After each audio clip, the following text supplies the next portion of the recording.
Welcome to the Trump Breaking News Network, your daily source for up-to-the-minute Trump news. Join us today and every day. Here's today's news. This is TBNN. 5 stories you missed while the media obsessed over the Comey hearing. By Carrie Wedler. Like clockwork, the mainstream media is fervently focusing on a story filled with scandal and intrigue, James Comey's testimony.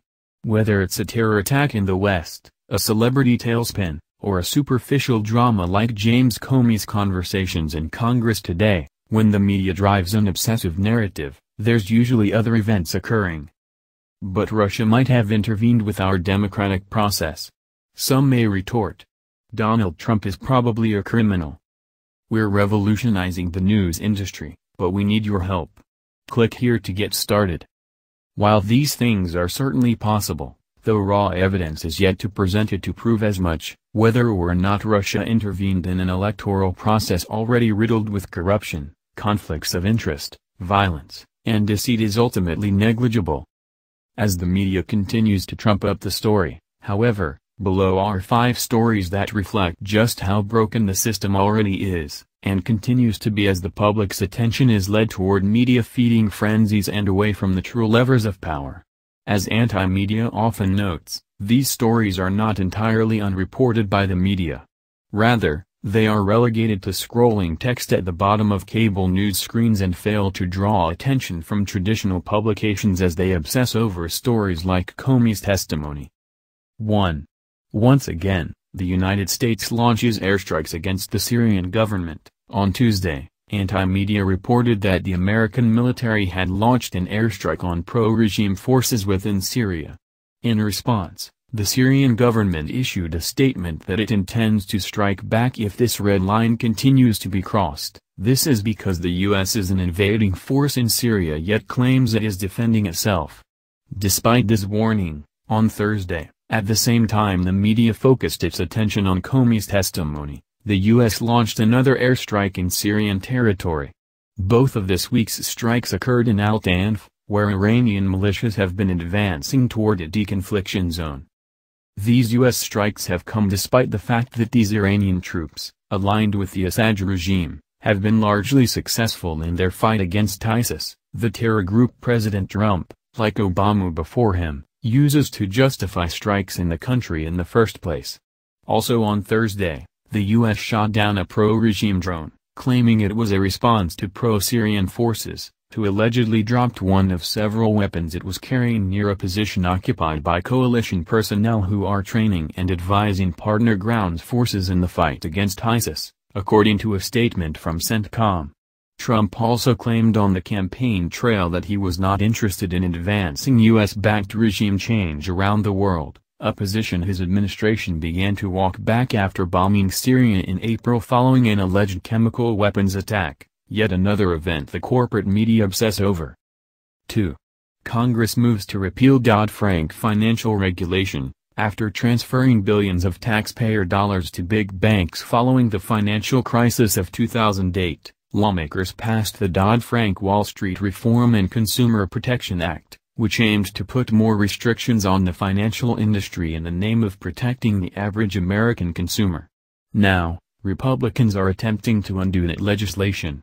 Though some argue this is ultimately impossible, the effort itself reveals a loyalty to big banks that has plagued Congress and the federal government for over a century. While many may fume at the current effort to repeal the legislation, however, the real story rests with the omnipotent power of the Federal Reserve Bank, legislation written over a century ago by powerful bankers who passed it on to a Congress that approved it with minor modifications.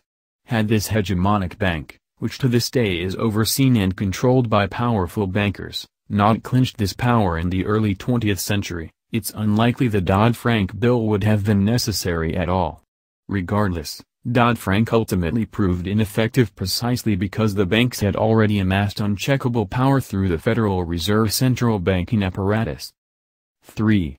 UK election pits 2 wildly different paths for the future against each other. Amid the Comey hysteria, it's unlikely most Americans are paying attention to the current election taking place in the United Kingdom. Theresa May, the current Prime Minister, is facing off against Labour's Jeremy Corbyn as the party's Tory and Labour, also vie for power. The two party leaders could not be more different. May, who previously worked as head of the Home Office, has been a long-time proponent of mass surveillance and has taken a staunchly establishment stance on foreign policy. She has continued to maintain ties with Saudi Arabia, to whom the UK has consistently sold weapons in spite of the country's ongoing human rights violations and support for radical terror. Rather than acknowledging this reality amid two recent terror attacks in the country, May has instead encouraged further intervention in Syria and advocated rolling back human rights protections in her own country.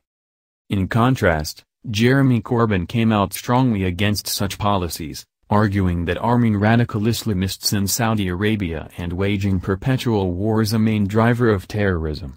Currently, the Tory party is ahead in the vote and is expected to prevail, signaling the continuance of business as usual among the UK's establishment.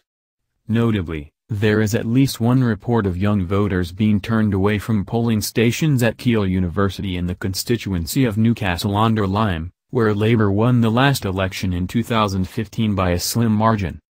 4. Explosion at U.S. Embassy in Ukraine deemed act of terror. While Americans' eyes are glued to C-SPAN to watch James Comey's interrogation, authorities have called an explosion at the U.S. Embassy in Kiev, Ukraine, a terror attack. In normal times, this kind of attack would be major headline news, but in the media's current narrative trying to pin Hillary Clinton's devastating electoral loss on Russia, it's nowhere to be found. Investigators found that an unknown person threw an explosive device on the territory of the diplomatic mission, a local police statement said, as reported by the Times of Israel.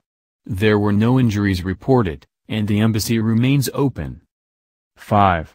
Hillary Clinton is back in the news for all the wrong reasons. Hillary has come under fire from Bernie Eccles and the progressive left once again after screenshots from her book went viral on social media showing she benefited from what some are calling modern-day slave labor in the form of African-American prison workers. One Black Lives Matter activist called her comments disgusting.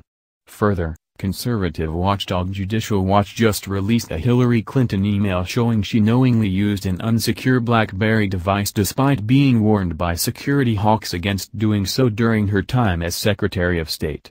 And finally, from today's Comey hearing, the former FBI director said he was pressured to roll back his investigation of Hillary Clinton's email practices during the 2016 election shortly after former Attorney General Loretta Lynch's highly publicized meeting with Bill Clinton. It's possible new revelations will emerge from Comey's testimony, and some might reveal damning information about Donald Trump, Russia, and the machinations of actors within federal government. But as the media's obsessive focus remains fixed on these developments, it is always important to keep in mind the other, all-encompassing power structures that continue to forge ahead full throttle, from war to corporatism and the ongoing corruption of politicians. That's the news. Join us here every day. Be sure to subscribe and click the bell. See you next time. This is TBNN.